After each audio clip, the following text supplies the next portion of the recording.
Welcome to Sports Talk with Steve Jones, the daily talk show with the voice of Penn State football and men's basketball. You never know what special guest may stop on by any given day. Now here's the man of the hour, Mr. Steve Jones. Flying into Philadelphia Sunday morning. Oh, that might have been a mistake. And, well, I got out of Philadelphia 30 minutes before the earthquake. Oh, okay. On Friday. So, literally, the earthquake happened 30 minutes after I took off. And, but I'm flying back Sunday morning. And went right over the link.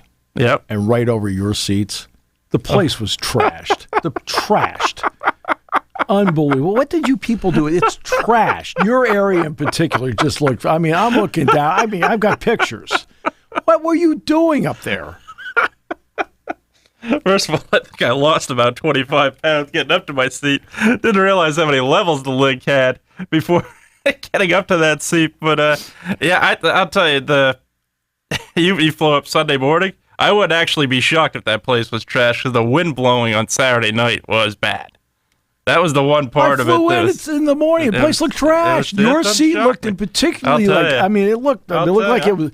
They had yellow tape around it. What's that? I was helping the city of Philadelphia by collecting it. What's the deal with the yellow tape around your seat? It was reserved. Right. And then there was a chalk outline. What's that about? I was just getting ready just in case.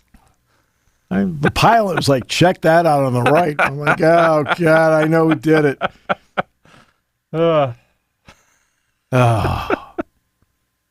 Unreal. So how was it? It was a lot of fun. A lot of fun, really. Sure it was. Yep, a lot of fun. Went both days. You told me you were going one day. I ended up going two. Why did you go two? Because it was so cold Saturday night. Did you buy tickets for two? Yeah, because I got them really cheap. Because Saturday. You already spent $100 on the other one. How much was this one? Around the same, a little less. So you spent $200. Yep, around the same. But and he complains to me all the time. I never have money for lunch. That's right. That's right. Really? That's right. Sometimes you got to make sacrifices. But I spent a lot less than some other people. I'll tell you that. I walked by the. So now we're going to compare. We are comparing our $200 lack of investment. We are comparing. Right? We are comparing what I can buy. Dude that's sitting at the bottom. Not only that, but the people at the merchandise stand. My goodness. I walked by the merchandise stand and thought, holy crap. I see you got your King Kong Bundy bobblehead. I would have got a King Kong Bundy bobblehead if they had one, you betcha. It was so cold night one, and it was the wind that really was the reason. It was about 30-something degrees, but night two, they didn't want to go. So everybody gave up their not everybody. I think people gave up their tickets, and it was a fun experience. I had a good time, I will say. I cannot do... As a fan, 2 12-hour days. It was about 12 hours by the time I got into Philadelphia, walked around like a financial field, got in line, got out of line, got out of the parking lot. I cannot do 2 days like that anymore. I clearly showed that. I was feeling it Monday morning, I can tell you that. But, it was a good time. It really was. I had fun. Oh. What was more fun for you? Watching gratuitous jump off the top rope violence? That's right. Or the eclipse? Well, I didn't see the eclipse because there were so many clouds here, so I'd have to say that. Again, no effort on your part. No effort. Actually, I didn't see it either. I didn't see it at all. I kind of looked, but Jack Ham called right before. Yeah, no, so I drove. We were talking football on the phone. Yeah, I drove a little bit just to see if I could see any glimpse of it, and nothing. Yeah, it was obviously cloudy in Bellefonte, and then I drove near where, obviously where Innovation Park exit and stuff is, and I didn't see anything. It was all clouds covering it. Yeah. Well, so, yeah, that was... No, Jack called right before the whole thing was going to go. And I was like, he says, you going to watch this? I said, Jack, let's just talk football. We talk about football, personnel, pro, con, things like that. Yeah. And went from there. So... One thing I would say with WrestleMania. To my knowledge, they've not announced the 41 location yet. They probably ought to do that very soon. Because I waiting in line, you got to talk to. It was a fun experience because you got to talk to so many people, traveled from so many different countries. It's literally their it's their vacation for the year. It was pretty. It's their vacation for the year. It is for a lot of WrestleMania. For a lot of them, it was, and that's crazy because I'll tell you. I don't even want to know what they spent. How about going to the shore? Yeah, I don't even want to know what they spent. Well, it's the same traffic in Philly going to the shore. WrestleMania, either one, but I think I don't even want to know what they spent for the whole weekend because if I would have bought merchandise and everything, I'd have been in the hole probably a ridiculous amount. But to my knowledge, they've not announced 41, which is less than a year away, I assume. So, yeah, it's I would say they got to get on that just because talking to the fans that plan their trips, there's a lot of fans that, yeah, it's their vacation. They go for the whole week. I don't know how they afford it, but... Oh, brother. Yeah. There were a couple former radio personalities that were in the house there. I did notice that. An emphasis on former. Did I? These are your people. They are. Oh.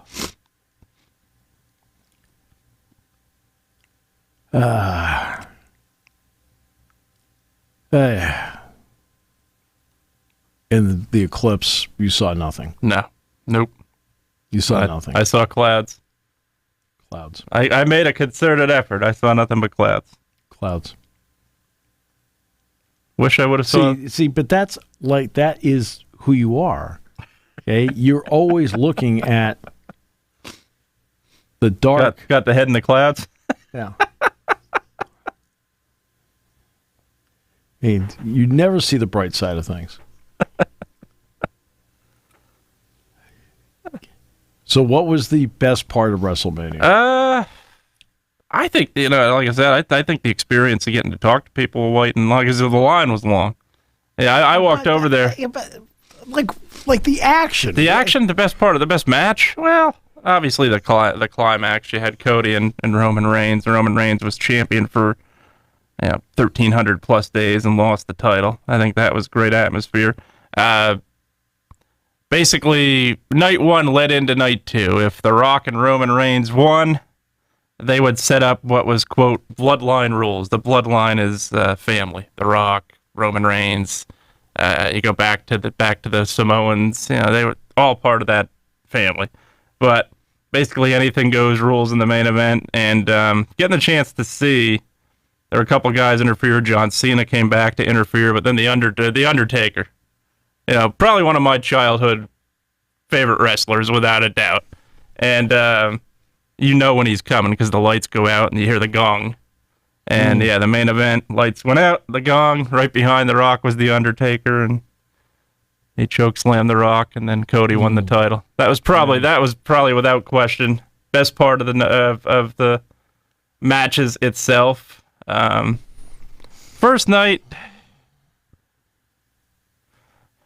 the crowd was not as into it. Of course they weren't. Well, I think the biggest reason being it was cold. Every time windy. I turn around, there's an excuse. Yeah, it was windy. I will give them that. There's a breeze. I'll give them that. A gentle zephyr. It was cold and windy. I'll give them that. But the main event again that night. It was 40 plus minutes, 20 of it being entrances. But I think that was probably the best part of night one. Or Sami Zayn on night one winning the Intercontinental title was fun. Because Gunther was undefeated going into that match and he lost. I think that was a lot of fun. And then of course Jason Kelsey and Lane Johnson being there night one. Yeah. Coming into the ring. That was obviously got. It didn't get the pop I thought it would get though. Okay. It got a good pop, but I don't think anybody knew it was them initially. They had masks on and they threw a guy into the post, and then they came in the ring and suddenly you saw the body. You're like, okay, that's Jason Kelsey. But those are probably the best experiences. I think it's interesting to see what they're going to do. The fans that are waiting to watch it, I think now, they really all night emphasized the new era, and a new era meaning no Vince McMahon. Vince McMahon's gone. Vince McMahon is no longer part of it, and I think it's going to be interesting to see what they do not having him now. You have Stephanie, but I don't know what the relationship is between Vince's daughter. You're looking at me? I don't either. I have no idea. I'm not around these people. I have no idea. I'm not around these people either. It feels like it's not. These are the people you hang with. This is your ilk, your crowd. It feels like it's not a good relationship, but I do not know for sure. I just don't. But I know Vince is under investigation for a lot of stuff. But well, so are you. But that's but I think my investigation's going to go quicker than Vince's. Vince is in bigger trouble than me. Vince has better lawyers than me, too, but Dewey Cheatham has not failed me yet, so I got to give it to him. That's because they'll go to any lengths. That's right. Yeah. Wow. Yeah. But I did not realize. Now, I was obviously. Don't get choked up over it. Come on. I know it was an emotional night for you. I was in the cheap seats, especially night one. A little bit better seats night two, not by much. But I was in the cheap seats night one, and I did not realize the climb. Section 213 at Lincoln Financial Field. The climb at Beaver Stadium for the cheap seat is not the climb at Lincoln Financial Field, and Beaver Stadium holds 30,000 more. So although I've been to the upper deck. Yeah, wow. And you go up the link, you go up a flight of stairs, you get to the 100 level. You go up another flight of stairs, you get to the club level. You go up another flight of stairs, you get to the suite level. Another flight of stairs, you're at the mezzanine level. Finally, you get to the fifth or sixth flight of stairs, you're in the 200 section, and then you have to walk past all the concessions and everything to get to the seating. It is a heck of a haul. If you want to lose 25 pounds, get the cheap seat to an Eagles game. You will succeed. Well, and I don't know how expensive the seats are in Sao Paulo. They do have an opponent now. It's Green Bay. It's Green Bay. I did see that. Green Bay is the opponent. Interesting they give up a home game for it. That's something that's going to be. Yeah, but remember, with the 17-game schedule. Yeah, you don't. Okay, that's true. All the NFC teams are the ones giving up home games for these international games because that's the 9th home game. That's true. That's why I'm sitting here, Jason. That's right. That's why I'm sitting here. Okay? I can figure the math out. Interesting. It's a Friday night. I think it's ridiculous. I do too. I don't like opening, but I think it's ridiculous. I mean, I know what they're trying to do. So do I. I know what they're trying to accomplish. I understand that. I do too, but it's still not make sense. That's why the preseason was made. Exactly. The preseason is where you play those games. Yeah. I don't even mind if you play it in, October. Don't open your season. No, but I'm not a fan of opening the season. I'm not for it, and here's the reason why I'm not for it. What made the NFL great? Yeah. Okay. Mm-hmm. Here, America, absolutely. Here. Yeah. Now I don't mind taking. Same with baseball. Right. Yeah. The same thing. Yeah. Right here. Mm-hmm. I know. We're trying to expand. Okay, great. You're trying to sell more merchandise, whatever, or get more streaming rights overseas, things like that. Yeah. Okay, I got it. But guess what? Okay, the fans of Philadelphia, deserve better. Deserve to have the 9th home game there to watch their Eagles. I agree. All right. Last year, I think the Chiefs gave up a home game to play over in Frankfurt. To Germany against the Dolphins. Right. Yep. Yeah. All right. Now the Dolphins. Now that was AFC. Okay. Yep. But they gave up a game at Arrowhead to do that. Oh, it's great. What an experience. Blah blah blah blah blah. The fans of Kansas City. Deserve or some of the best fans of that football. Game. Absolutely. Right? Yep. I mean, I think what they're doing with Jacksonville, and I was literally just in Jacksonville, what they do with Jacksonville, where they're playing every year in London, come on. Yeah, I agree. Is it the greatest market on the face of the earth? No. It's a beautiful city, though. Yeah. I think I agree. I've done games in Jacksonville a couple of times. And, of course, I went down and spoke to the group on Friday night. Then I spoke in Daytona on Saturday afternoon.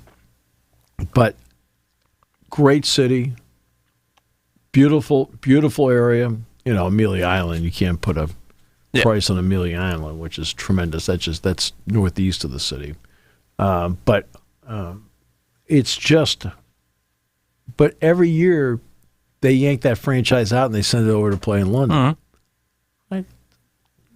Just worry about the markets you have. Right? They seem to be worried about all these other playing in Sao Paulo, Brazil. Really? Now I know it's the opening game. You can travel. That's down, where I'm most against it. You can but you can travel down earlier. Yeah, that's true. Right, because there's a time zone difference. Yep. You travel down earlier. Yep. You've got extra time after the game because you don't play for another week after. Right. You play 9 days later. 9 days later. Yeah. Right. So that part is fine. I understand it, but I'm sorry. Yeah. Every time I turn around, they're shipping another game someplace else. Mm-hmm. Now I realize when Penn State... They're playing way too many, too. Way too many. Way too many. And I realized when Penn State played in Ireland, this was at a point where Penn State... Mm-hmm. Now, it turned out that season... They reward a little bit. They got the bowl game back. Yep. But when they went to Ireland, they didn't have the bowl game back yet. Right. They didn't. And so that was like, hey, let's do this as a bowl trip. And the fans responded. I mean, Penn State fans were all over the place there. Yeah, I've got this... I rarely take pictures... In fact, this is the only time. Same way. I don't take a lot either. Well, no, I'm talking about when I get up on stage. The only time I ever got up on stage and took a picture of the crowd. I've talked about crowds like the Beverly Hills High School crowd. Like there were 15,000, 20,000 people on this high school field at Beverly Hills High School for the Rose Bowl pep rally back in 2008. Yep. Right. Well, this is the one time I took a picture of it. Jack and I were up on stage just in the wings, and they were about to introduce us, and I took a picture, and the crowd is everywhere, Temple Bar. All right.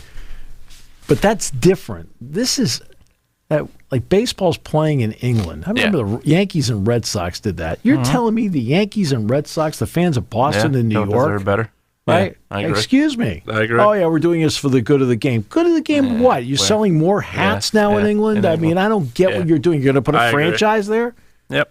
You're going to put a franchise there? Come on. Yep. I know that the Padres and Dodgers this year opened in South Korea. Again, just not. I'm really, I'm against it to begin with, but I'm really against it when you open the season. All right. There. But I'm just against it, period. Yeah, I know they play the game in England 9:30 in the morning. Yeah. You know what? You know what I found I don't do when they do it? Get up and watch it. I don't get up and watch it. It's no big deal to me. 9:30, it's fine. Yeah, I don't watch it anymore. For years they did because there's that's 4 games in one day. I don't want to sit there and watch 4 games. Nope.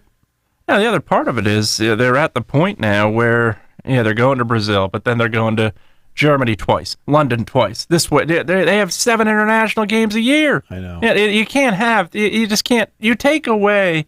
If you want to make it special, you want to have one. You want to make it special. You're taking away from that to begin with when you're having 7 or 8 of them.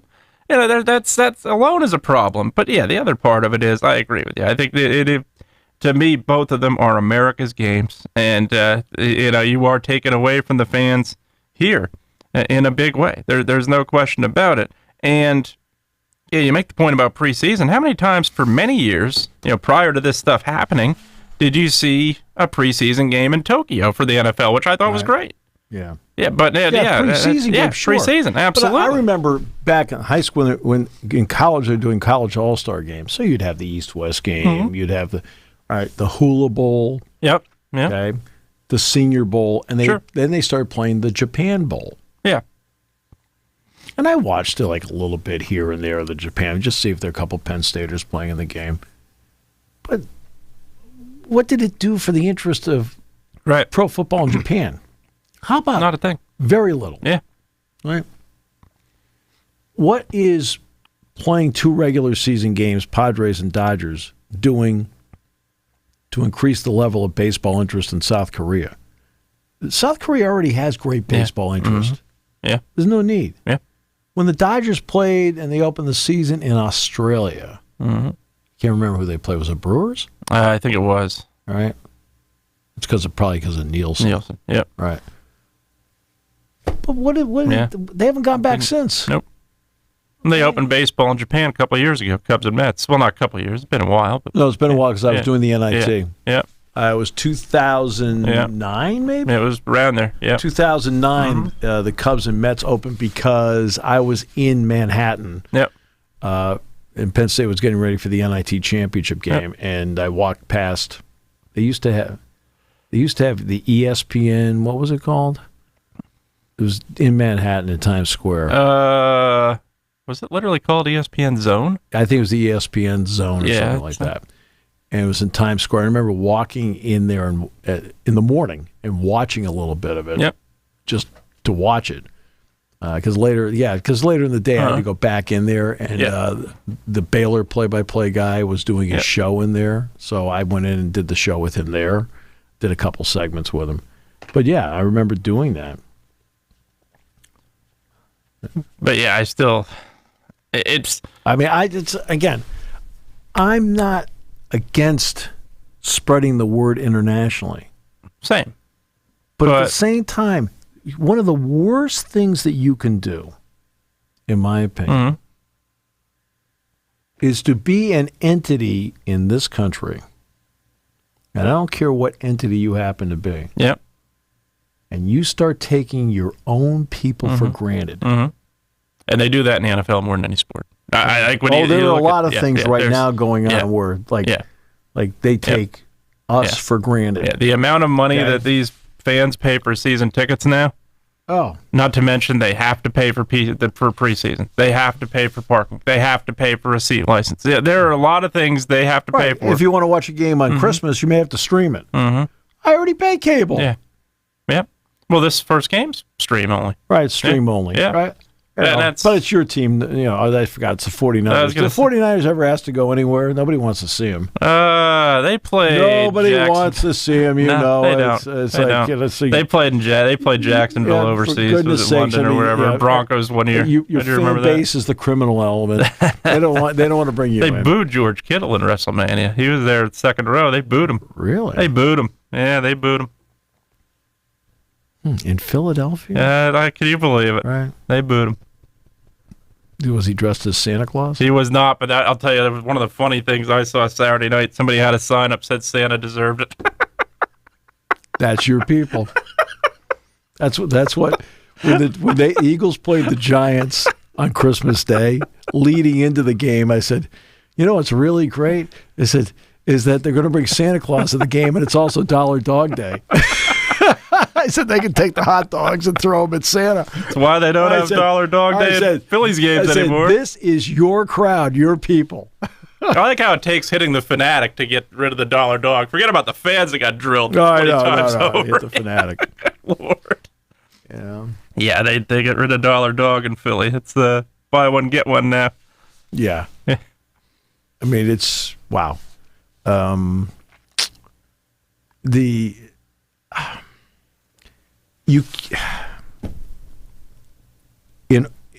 In order to cultivate the international market,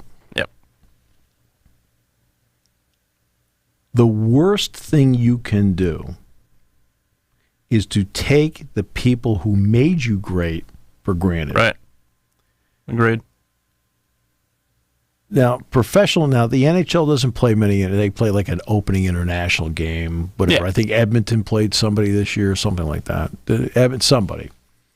I think they opened the season like that. The NBA doesn't really do that often. No, the champion used to go to Paris or something. Yeah, but that was the McDonald's Classic. I got a great story about that. Yeah. You'll love this.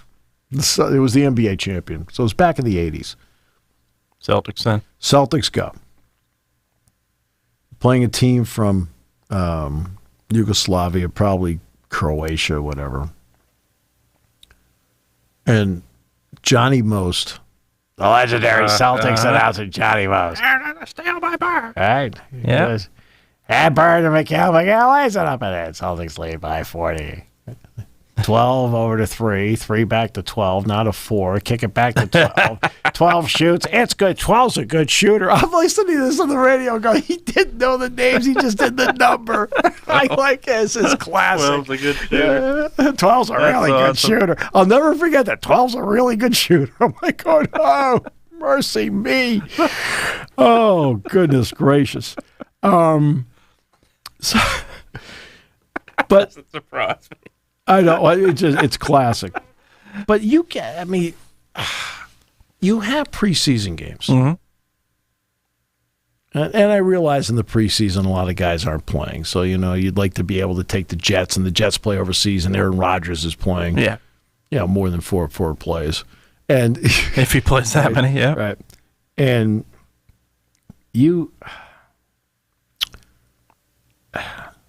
they're starting, the NFL has got to be careful.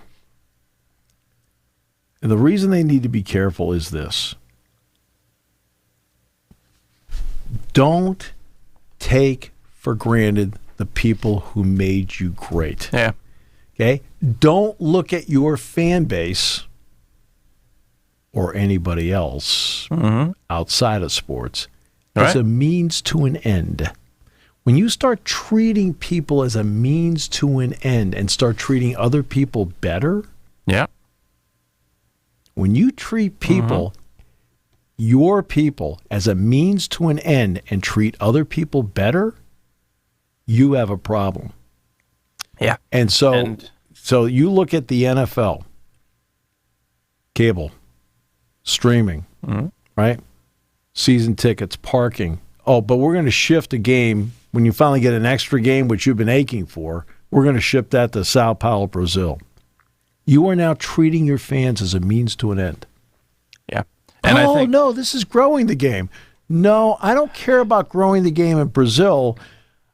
I'm not an Eagles fan, but I'm sitting there like, I'm an Eagles fan. I'm an Eagles fan. I want to see Green Bay and Jordan Love. The other part of it. You're taking Green Bay and Jordan out of Love Philadelphia playing at Lincoln Financial Field. Absolutely. Right, guess what? The fans of Philadelphia and other cities in the NFL, not just Philly, have earned the right to have the extra game at home because guess what? That's really good. You stick me with a couple of exhibition games every year. Now I get a ninth home game in the regular season. I can't go. Yeah, you're also taking... You are treating your fans as a means to an end. Absolutely. And you're taking a team away that comes maybe to the link. Well, in this case, it was every 2 years because they were there 2 years ago. But a lot of times these teams come once every 4 years. Right. And so now you are taking away a team that is a great opponent. I think Green Bay and Philadelphia is going to be a great game. You're taking away that game at Lincoln Financial Field. That's the other part of it. Yeah. And, that's... I mean, you can't treat your people, your fans, right, as a means to an end. Yeah. You have to treat them as if they are the priority over and over again. Priority. Right now, you are fighting, right, across the board to get people into your stadiums, into your ballparks, into your arenas. It's a fight. Sure. Yep. To do that. I mean, all the time because prices are what they are, high. The entertainment dollar is stretched. I mean, Solar Fest was Monday. What was the great thing about Solar Fest? Didn't cost anything. It was free. 8,411 showed up. By the way, Penn State baseball tickets? Yeah, they're free. Yeah. 4,900 record awesome crowd. Last night. Great crowd. Record crowd. Yeah. For FDU. Yeah, absolutely great crowd. Right. Well, their entertainment dollar was spent. It was Dollar Dog Night. Yeah. I could tell you had your dozen. Not a hot dog fan, believe it or not. Yeah, but see, you get sucked in by stuff, and you went and bought 12. And went and bought 12. Right. I competed with Putnam. Then you, my man Putnam. Joseph, yes, sir. Yeah, and Joe always has the competitions. Well, you want to know why? I know I'm going to go off on a tangent here for a second. Joe understands entertainment. Absolutely. Joe throws his heart and soul into the ballpark. 100%. Joe throws his heart and soul into what is needed to make it a better experience for the fans. He throws his heart and soul into it. Completely. Right? So, absolutely. See, and now, everybody knows I throw my heart and soul into the broadcast part of it. And I do a lot of walking around the ballpark and things like that. You notice I don't do the on-field things. Okay, Joe does it all. Right, he does all that because he's really good at it. He's incredible. Right, absolutely because incredible. He throws his heart and soul into it. I'd be like, okay, I know I have to do it, so we'll do it. But we're also at a different stage in careers too, so at least that's how I'll rationalize it. But see, Solar Fest was free. Mm-hmm. So your entertainment dollar isn't stretched. Penn State baseball was free. Your entertainment dollar is not stretched. So you're talking about 13,000 people going through the turnstiles of the ballpark in 2 days. Yeah. Right. But when it comes to this, you mentioned the parking, the food for the tailgate. You're talking about the ticket price, everything that comes with it. Merchandise. Yeah, fans are going to want a souvenir. Oh, okay, great. So you got your King Kong Bundy bobblehead. I got it. Don't I wish? I'd have taken a King Kong Bundy bobblehead, holding up the number 5 when he'd won a 5 count. I'd take that. Fine. I'd take King Kong Bundy bobblehead. Look, if you want, let's go on Amazon here. Let's see if we can find you one. I don't think. I'm going to guess they've never made a King Kong Bundy bobblehead. Come on. Maybe they did. Come on. If they did, I didn't know about it. You didn't know about it? Really? All right. You claim you didn't know about it. No, I don't think they made I'm sure they made figures. Like I know they made a figure of just about everybody. They might have made a figure of me for all I know. But oh boy, they make wrestling figures of everybody. But I don't think they made a Bundy bobblehead. If they did, I may have to get on that. The late great King Kong Bundy from Atlantic City, New Jersey. Oh no, Dick and I have talked about that. And the other one, the one Dick loved, because I think he was from Baltimore. Bobo Brazil. Oh, yep. Remember Bobo. Yep. Dick loved, Girardi loved Bobo Brazil. Like, really. I remember we were talking about it. So, it's a long basketball season. We talk about that's 1,000 it. We things. talk. That's I tell you. Yeah, we talk about a lot of stuff. He sends me a video of Bobo Brazil one day. I'm sitting. I think it was sitting in the lobby of the hotel. I'm like, oh. So I'm watching a video. He sent me a Bobo Brazil. I'm like, going, really? People wouldn't believe it if I told you. The one thing but back to the point I was making before. Okay, the point I was making before is quite simple. Yeah, you can not take your fan base for granted, and the NFL does this stuff, and absolutely does. And I don't get what the purpose is behind what. I mean, I understand the purposes. We're trying to grow the game, and blah blah blah blah blah blah blah blah. I got that, but guess what? Okay, you're great because of the people in every city in this country that has an NFL franchise except San Francisco. What? The other part. The other part that I think the NFL's mentality is, and this is the wrong way to go about it, but I think especially the last maybe 4 to 5 years, I think they just have a feeling of invincibility. Yes, that they can't be touched. You know, they've reached a level where you're not gonna. You know, everybody's gonna do this because we're the NFL. Well, there's gonna be a point where somebody says, "Okay, we're not gonna do this anymore," and then what are you gonna do? You can't. It's hard to get them back. It's very, very hard to get them back. It's hard. Very, very, very hard to get them back. I go to a lesser extent, where and I'll tell you, this is a perfect thing. Segue with WWE in there as well is the one thing they don't want to do and they can't do is get away from the fans that made them who they are, and that is the one thing NASCAR racing I think did. I think they tried to go too corporate. I think they got away from the fan base that made them who they were, and they've not been the same. That's right. Has the death of Dale Earnhardt hurt? Obviously, there's no question. But the other part of it is, but you can overcome that if you do, exactly. If you go about your business correctly. Absolutely, and they did. They didn't at all. They completely went corporate. They completely catered to those in the suits. That's not your audience, and they're not the same since. And there's no question they're not the same since. No, not even close. F1's more popular. I'd make the argument. Yeah. Especially when it comes to the States. Next time a pass takes place in F1 will be the first time. People love the 300 mile an hour. I can't get into either. But I used to watch NASCAR, but I can't get into either really at this point. But I see. But yeah, it's definitely not at all the same. Yeah, it's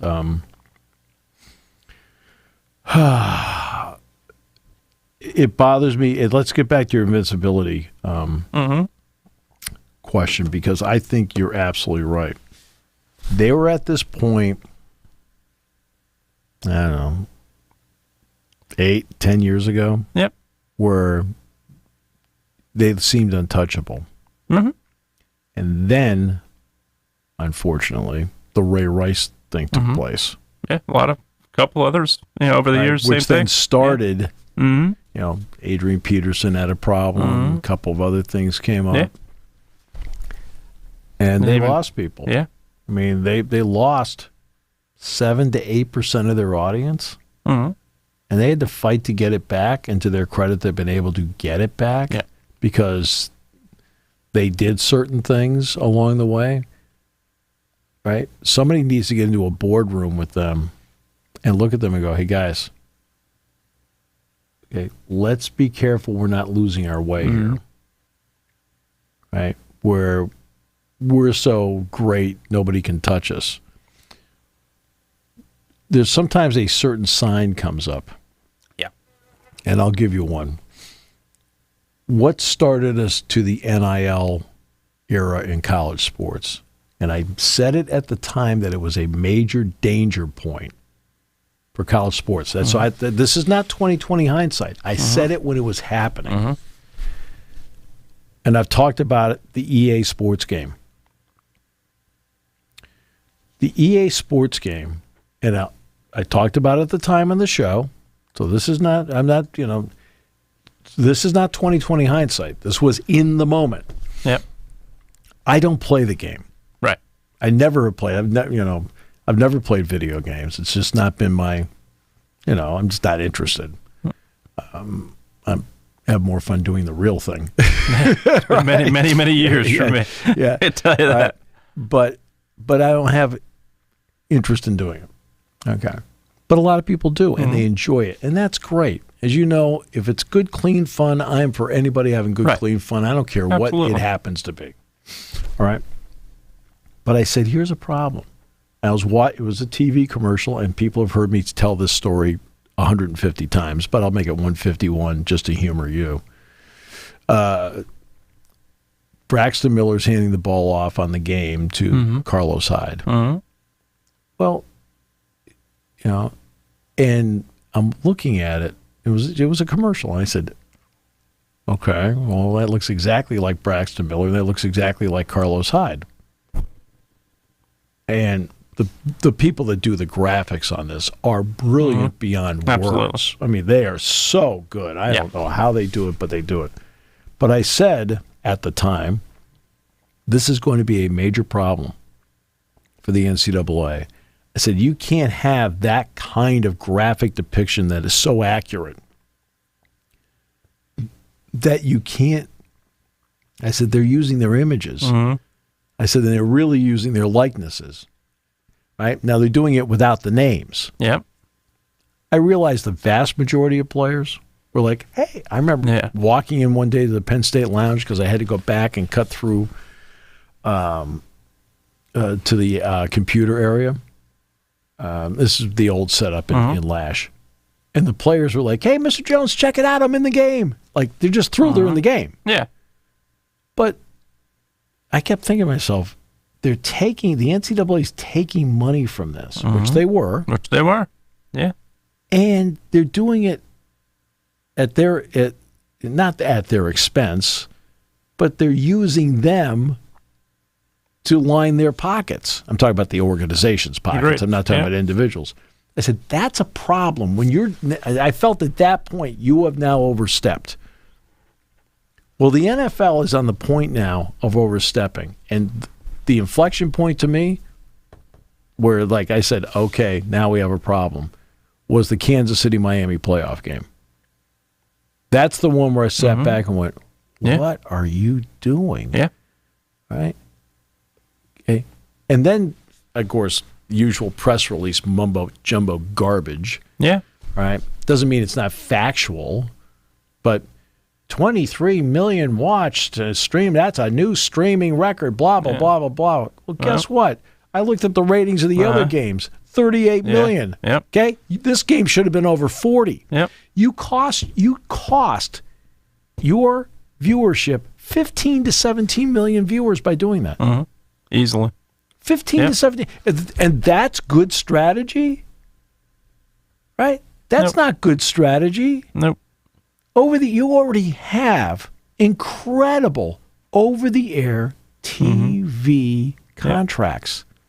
Yeah, not only because now, not only 15. I know NBC's one of your partners. Sure. Right? I got that part.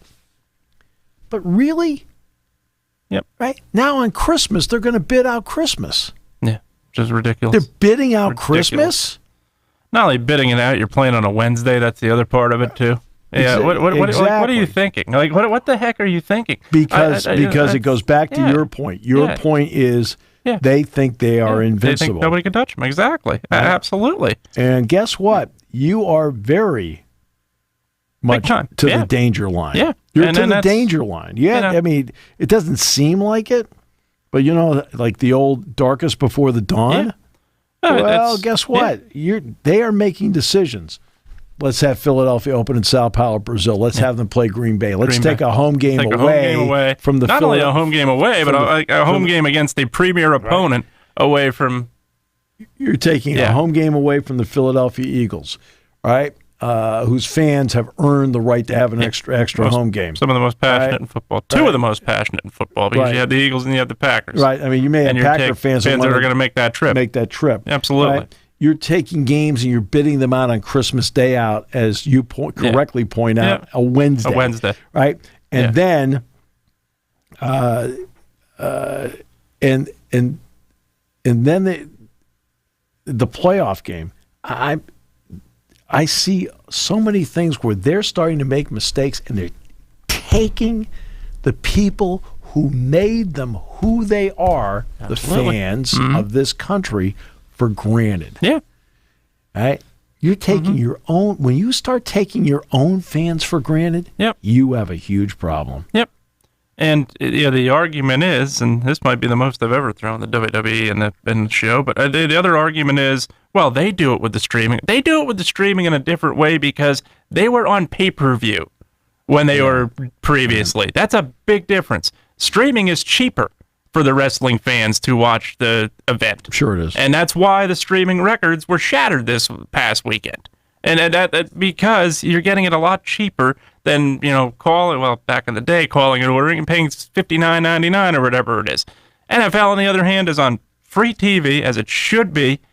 You're not only taking away, in my opinion, in that game, 15 million viewers. Don't forget about, I think the other part of it is the Taylor Swift factor. The younger audience, the younger female audience especially, is going to be watching that. Yep. And that's the other part that you take away a lot just because, absolutely, you feel like you're invincible. Yeah, the old cliche, money's the root of all evil, and I think that's very clear with the NFL. I mean, look at you. You're a prime example. That's right.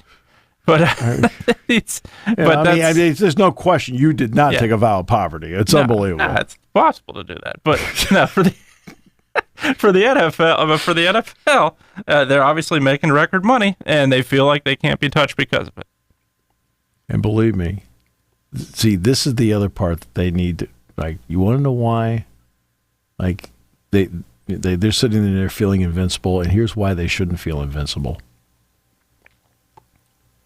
When they passed the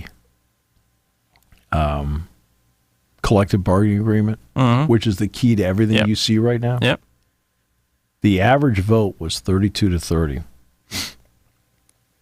per team. It was this close to not passing. Yeah. And Stefan Wisniewski, who was one of the guys that voted, he and I had a little talk about that. He's the one that brought it up.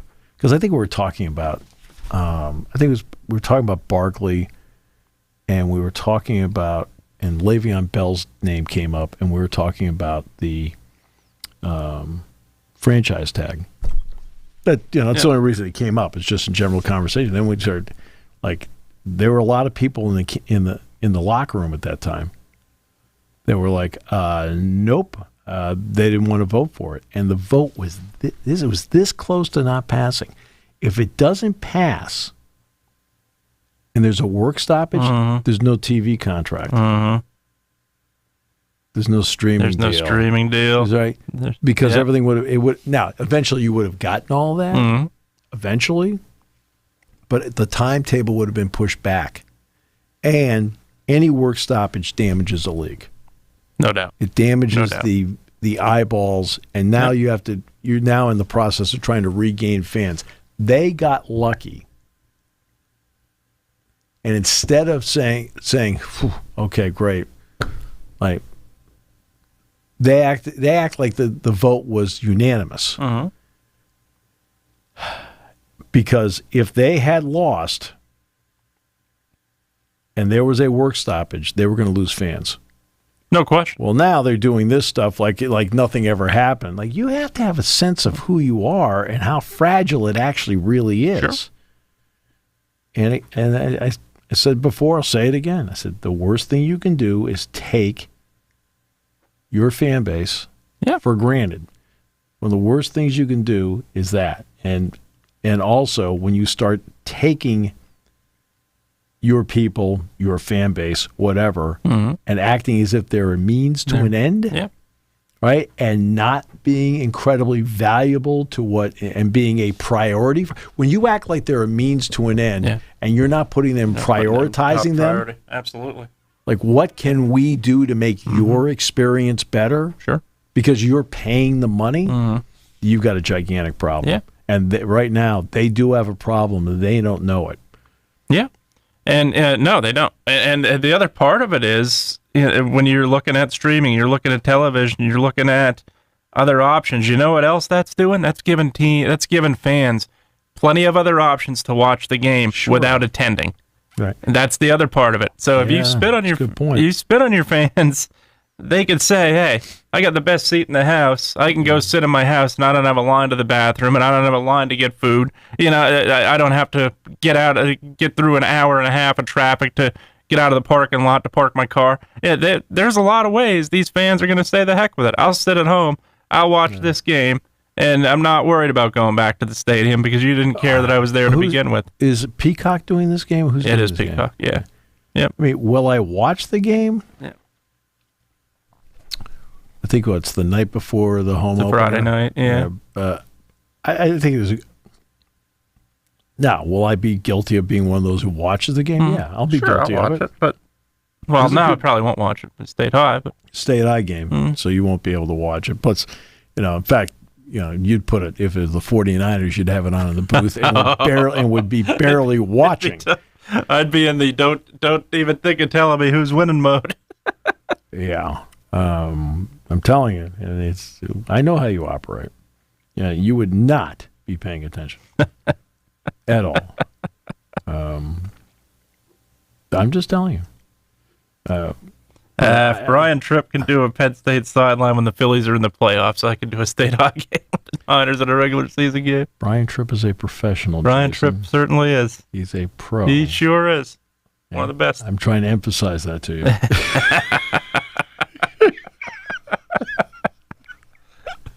Trying to make a point here.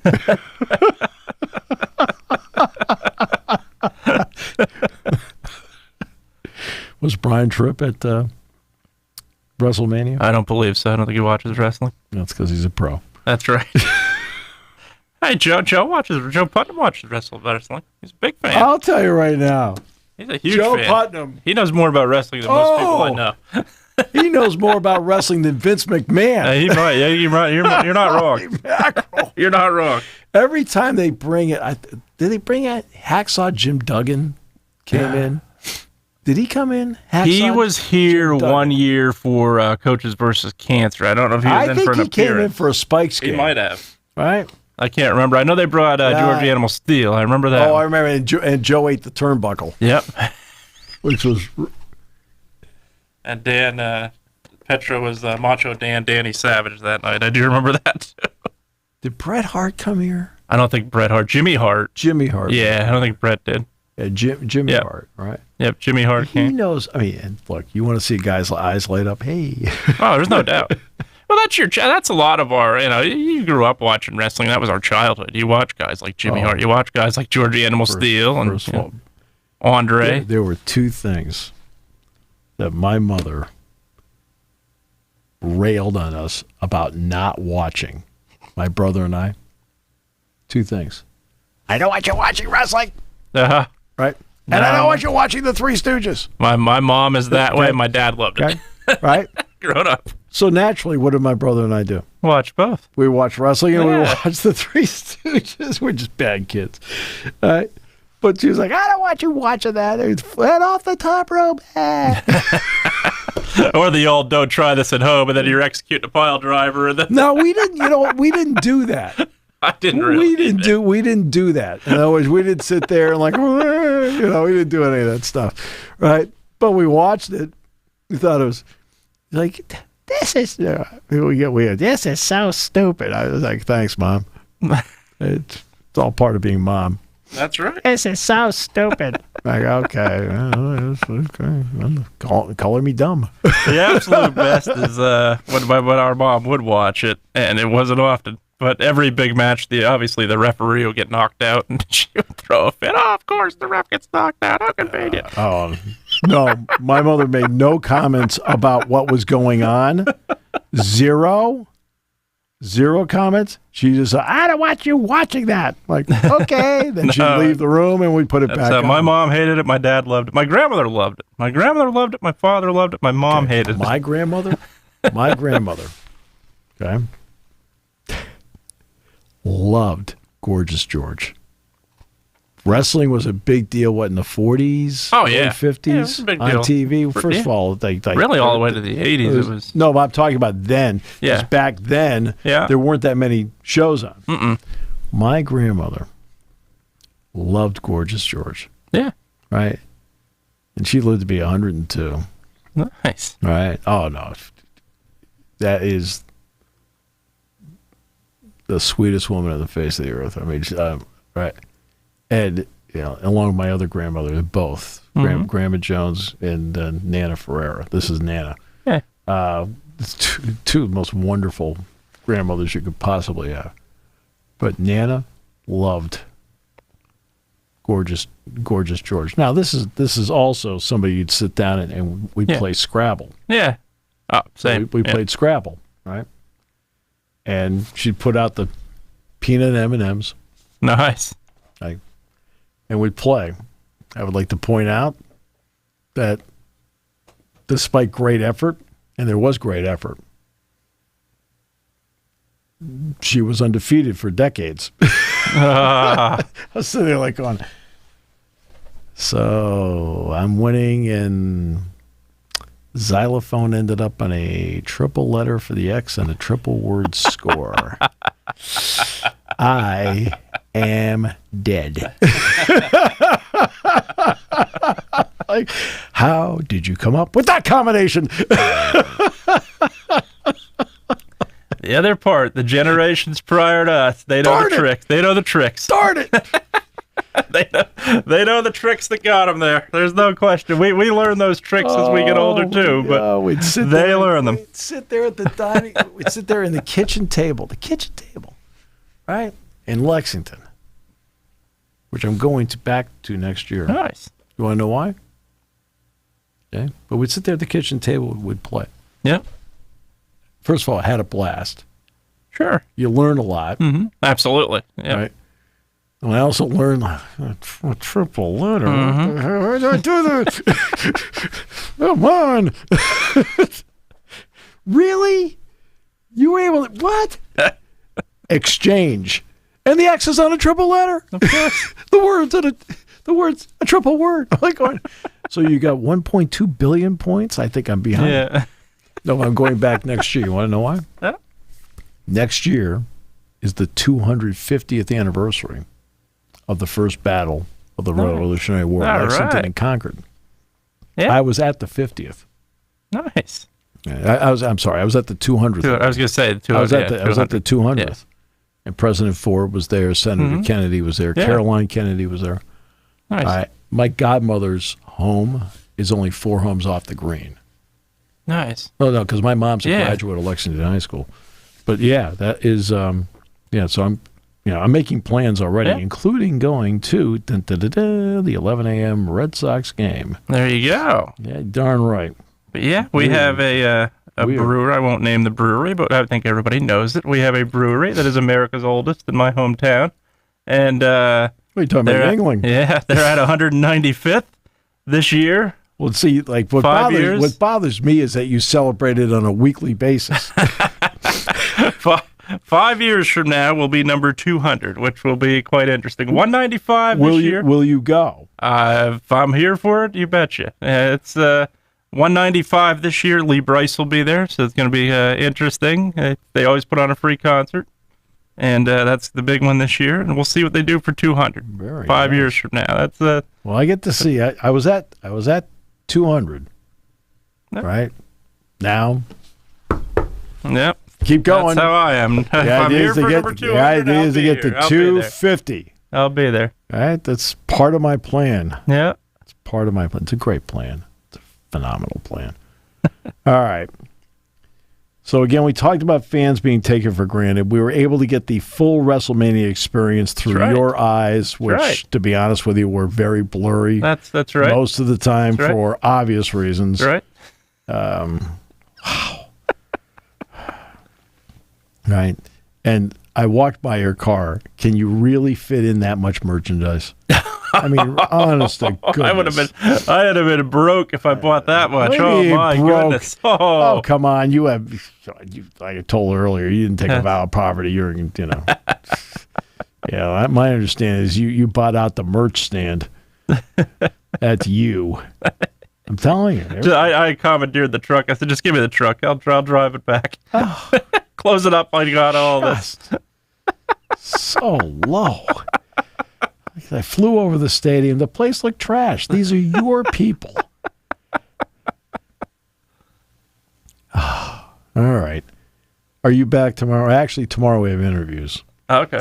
We have Dave Jones tomorrow. Nice. We're going to be discussing his retirement. Retirement, which is really, he's had a great career. Sure is. And we'll talk about that. So we got plenty going on. So I have 2 interviews coming up tomorrow, and we're looking forward to it. And then the live show the day before the Blue-White game will be on Friday. So there you go. We'll also have Mark Brennan on the show tomorrow, too. Nice. Okay? Here on Seven Mountains Media.